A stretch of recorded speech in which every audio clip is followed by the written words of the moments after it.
মেয়ে মানুষকে খুশি করতে কি অনেক কিছু প্রয়োজন হয়? একদমই না। ছোটখাটো জিনিসে মেয়েদেরকে অনেক বেশি খুশি এনে দেয়। লেটস সি কিভাবে জান্নাতকে সারপ্রাইজ করলাম। আজকে জান্নাতকে রেখে আমি বাসা থেকে বের হই মিরপুর 2 লাভ রোডে মিট বক্সে। মিট বক্সের আস্ত চিকেন ফ্রাই এর এই কম্বোটা অনেক বেশি ভাইরাল। মেইনলি এই কারণে আজকে এখানে আসা। তো জান্নাতকে আজকে রেখে আসার কারণ হলো এখান থেকে আমরা খাবার দাবার টেস্ট করবো এবং বাসায় নিয়ে যেয়ে তাকে একটা সারপ্রাইজ দিব। এইখানের খাবারগুলো দামের তুলনায় অনেক বেশি ভালো, যেটা রেটিং 10-এ 10 দেওয়ার মতোই। তো গাইস সবকিছু শেষ করে বাসায় নিয়ে গেলাম জান্নাতের জন্য, এবং জান্নাতের রিয়েকশন দেখলে আপনারা জাস্ট অবাক হবেন।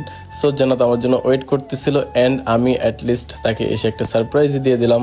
অনেকেই ভাবেন হয়তো মেয়েদেরকে সারপ্রাইজ করতে বা খুশি করতে অনেক কিছুর প্রয়োজন হয়, অনেক কিছু লাগে, বাট গাইস এরকম কিছুই না। আপনার মন থেকে দেওয়া ছোট্ট একটা জিনিসই তাকে অনেক বেশি খুশি করে তোলে। মাশাআল্লাহ গাইস জান্নাতকে আজকে অনেক বেশি সুন্দর লাগতেছিল এবং জান্নাত খাবারটা পেয়ে অনেক বেশি খুশি। যাই হোক গাইস আপনাদের কোশ্চেন থাকে জান্নাত এত খাওয়া দাওয়ার পরও কিভাবে স্লিম ফিট থাকে, এতটা স্লিম আছে। বেবি হওয়া অথবা সিজারের পর মেয়েরা অনেক বেশি মোটা হয়ে যায়, সেই জায়গা থেকে জান্নাত কিভাবে নিজেকে এত সুন্দর এবং ফিট রেখেছে এইটা জানার অনেকের কোশ্চেন, অনেকের আগ্রহ। সো গাইস এইটাই হচ্ছে জান্নাতের এই স্লিম ফিট থাকার মেইন রহস্য। অরিজিনাল হুডিয়া স্লিমিং সাপ্লিমেন্ট, যেটার মাধ্যমে কোনো প্রকারের ডায়েট ছাড়া এবং নিয়মিত খাওয়া দাওয়া রেখে কিন্তু আপনারা কমিয়ে ফেলতে পারেন 5 থেকে 10 কেজি ওজন। দেরি না করে স্ক্রিনে দেওয়া হোয়াটসঅ্যাপ নম্বরে যোগাযোগ করে অর্ডার করে ফেলুন, অথবা তাদের ফেসবুক পেজ মেনশন করে আছে সেখানে মেসেজ করুন।